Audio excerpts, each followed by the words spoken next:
sa isang maliit na bayan na tinatawag na Rose Creek na kinokontrol ng isang gold mining businessman na nagngangalang Joe Baxter. Tinatangkang kontrolin ni Joe ang Rose Creek dahil may masaganang minahan ng ginto ang bayan. Bukod sa panunuhol kay Sheriff Harp, madalas ding kumilos ng marahas si Joe at ang kanyang mga tauhan upang mabuhay sa hirap ang mga residente. Ang mga residente na hindi na matiis ang pagdurusa ay nagtipon sa isang simbahan upang pag-usapan ang mga solusyon sa kanilang kasalukuyang problema. Habang nangyayari ito, si Emma at ang kanyang asawa na si Matthew ay bumoto para sa opsyon na panatilihin ang lupang meron sila sa Rose Creek at nilinaw na hindi nila ibebenta ang lupa kay Joe. Ngunit hindi nagtagal, biglang dumating si Joe sa simbahan kasama ang kanyang mga armadong tauhan at sinabi sa lahat ng mga residente na balak niyang bilhin ang lahat ng lupa sa Rose Creek sa halagang $20. Pinilit niya ang mga residente na ibenta ang kanilang lupa sa kanya kahit na ang presyo nito ay sobrang layo sa standard.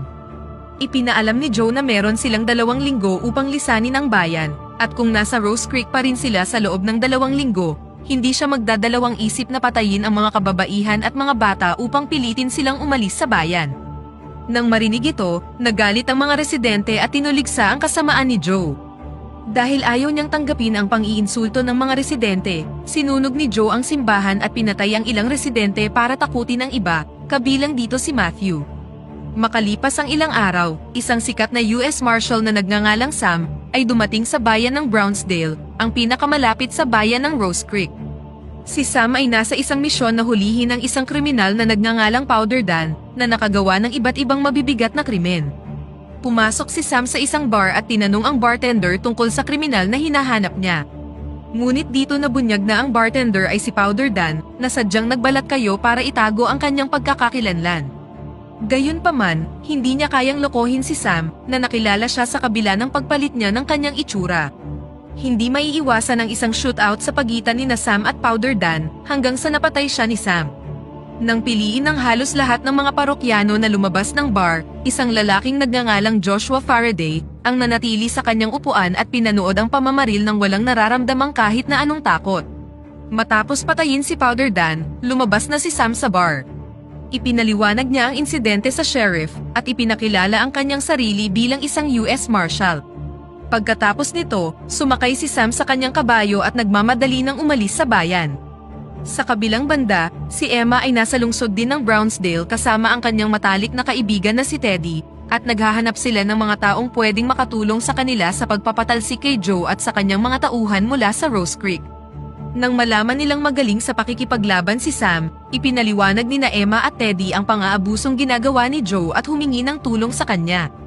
Iniabot ni Emma kay Sam ang ilang perang nakuha niya mula sa mga residente, umaasang tutulungan niya silang makakuha ng hustisya at magkaroon ng kalayaang manirahan ng maayos sa Rose Creek. Samantala, si Faraday, napapalabas na sana ng bar matapos kolektahin ang perang napanalunan niya sa sugal, ay hinarang ng 2 lalaki na balak siyang patayin matapos silang matalo sa pustahan dahil sa kanya. Tinutukan nila ng baril si Faraday, ngunit sa kabila ng kanilang pagbabanta, tila kalmado lang siya. Inilabas niya ang isang deck ng card at nagpakita sa kanila ng ilang magic tricks, hanggang sa tuluyan niyang napatay ang isa sa kanila. Matapos talunin ang mga tulisan at matiyak na hindi na siya muling guguluhin ng mga ito, nagmamadaling umalis si Faraday sa bayan. Balak niyang bumili ng kabayo ngunit wala siyang sapat na pera para dito. Sa sandaling yon, nagpakita si Sam kasama sina Emma at Teddy. Binili niya ang kabayo at sinabing ibibigay niya ito ng libre kung handa si Faraday na tulungan siyang maisagawa ang isang misyon sa Rose Creek. Agad namang pumayag si Faraday sa kahilingan ni Sam, lalo na nang binigyan siya ni Emma ng mga gintong barya. Habang nasa daan, inutos ni Sam kina Faraday at Teddy na pumunta sa isang maliit na nayon at makipagkita sa isang lalaking nagngangalang Ben Beckman, isang dating sundalo na may napakahusay na shooting skills. Samantala, nagtungo sina Sam at Emma sa kagubatan upang pasalihin ang isa pang kakilala ni Sam na may mahusay na kasanayan sa pakikipaglaban. Gayunpaman, nagulat si Sam nang malaman niyang patay na ang kanyang kakilala dahil pinatay siya ng isang kriminal na nagngangalang Vasquez. Dahil walang problema si Sam kay Vasquez, kahit na pinatay niya ang kanyang kakilala, inalok ni Sam na sumali si Vasquez sa kanilang team upang patalsikin si Joe mula sa Rose Creek. Dahil alam niyang gagantimpalaan siya ng mga gintong barya kapag matagumpay niyang natapos ang misyon, agad na tinanggap ni Vasquez ang alok ni Sam. Sa ibang lugar, sa wakas ay nakarating na sina Faraday at Teddy sa sinasabing nayon. Habang nandoon, nasaksihan nila ang husay ng isang lalaking nagngangalang Billy, na pinatay ang kanyang kalaban gamit lang ang isang punyal na inihagis niya mula sa malayo. Nang marinig ang pangalan ni Sam, sinabi ni Ben na handa siyang tulungan silang maisakatuparan ang kanilang misyon. Inimbitahan din ni Ben si Billy na nagkataong malaki ang atraso sa kanya. Pagkaalis ng nayon, nagpatuloy na sila sa kanilang paglalakbay hanggang sa muli nilang nakasama si Sam.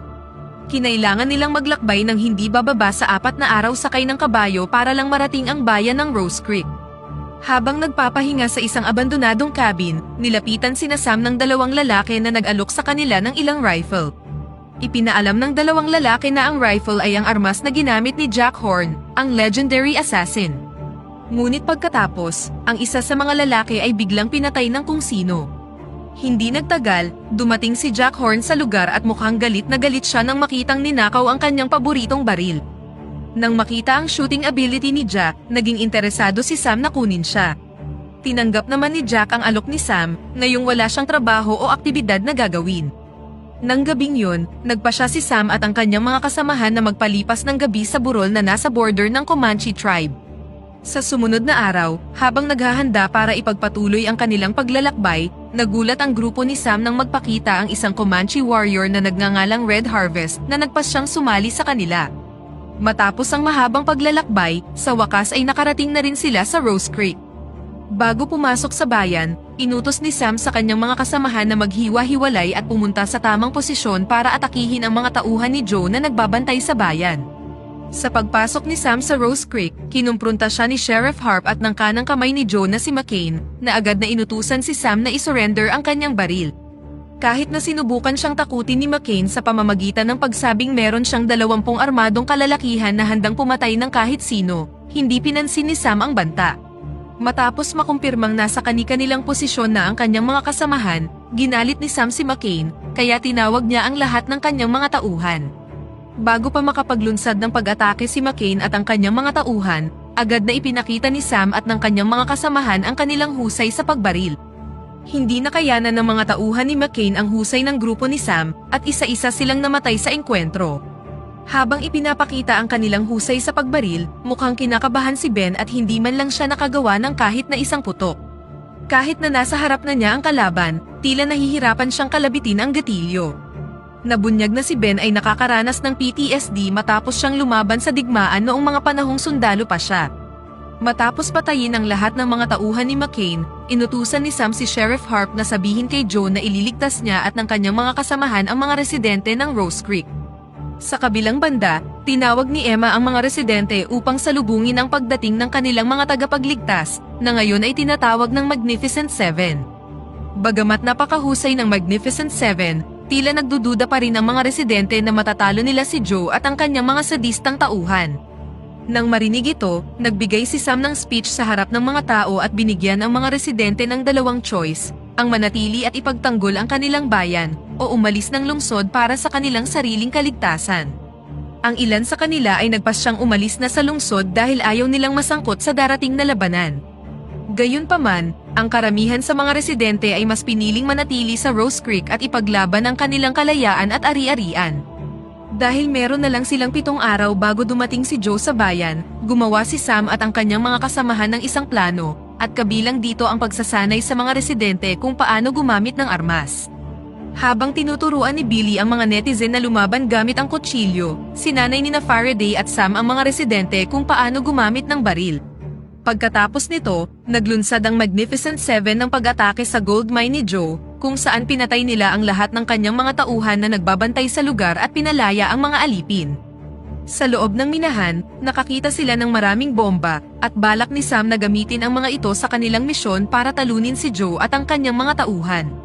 Sa sumunod na araw, inatasan ni Sam si Billy na magbantay sa tuktok ng simbahan upang i-monitor ang pagdating ni Joe, habang ang iba naman ay inutusan niyang tulungan ang mga residente sa paglalagay ng mga bitag sa paligid ng bayan bilang kanilang unang linya ng depensa. Isang gabi bago dumating ang army ni Joe, si Ben, na dinadalaw ng kanyang mapapait na karanasan sa Civil War, ay nagpa siyang umatras at umalis sa bayan.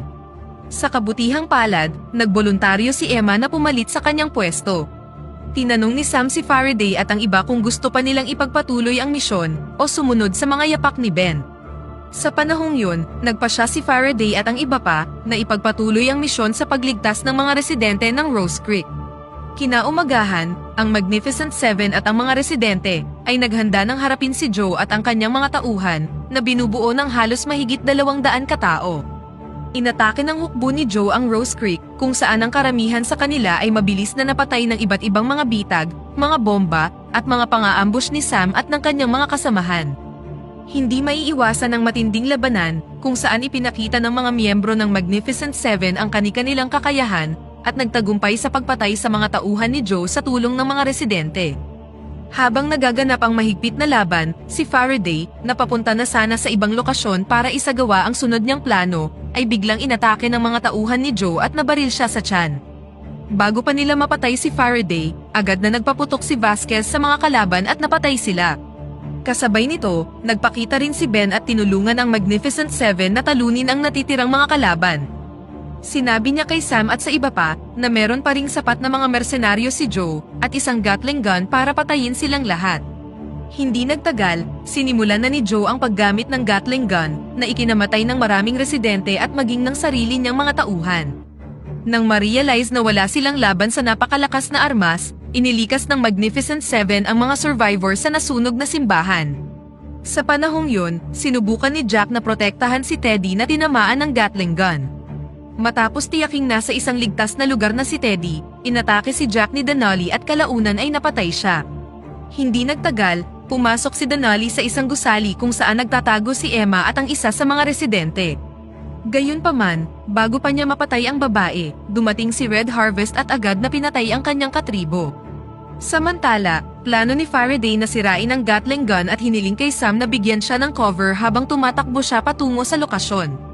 Sa kabilang banda, nagpasya sina Ben at Billy na tulungan sina Faraday at Sam sa pamamagitan ng pag-distract kay Joe at sa kanyang mga tauhan gamit ang kanilang mga natitirang bala hanggang sa mamatay ang dalawa. Nang makarating si Faraday sa lokasyon, determinado siyang pasabugin ang sarili upang sirain ang Gatling gun na pumatay din sa ibang mga tauhan ni Joe. Ngayong 2 tauhan na lang ang natitira sa kanya, lumapit si Joe sa bayan at inutusan silang suriin ang bawat gusali sa Rose Creek. Hindi nagtagal, hinarap sila ni Sam at madaling napatay ang 2 natitirang mersenaryo, bago tinanggalan ng armas si Joe sa pamamagitan ng pagpapasabog ng baril mula sa kanyang kamay. Ang sugatang si Joe ay gumapang patungo sa simbahan, kung saan ibinunyag ni Sam na pinatay ang kanyang pamilya noong 1867 ng ilang mga sundalo, na inupahan ni Joe upang palayasin ang mga homeowners sa Kansas. Matapos pagsisihin si Joe sa kanyang mga kasalanan, sinimulan siyang pahirapan ni Sam. Sinubukang hilahin ni Joe ang isang nakatagong top-break revolver, ngunit pinatay siya ni Emma. Sa huli, bumalik ang mga taong bayan sa Rose Creek at pinasalamatan sina Sam, Vasquez, at Red Harvest para sa kanilang sakripisyo. Sa huling eksena, sina Faraday, Ben Beckman, Billy at Jack ay inilibing malapit sa bayan at pinarangalan bilang mga bayani, at dito na nagtatapos ang pelikula.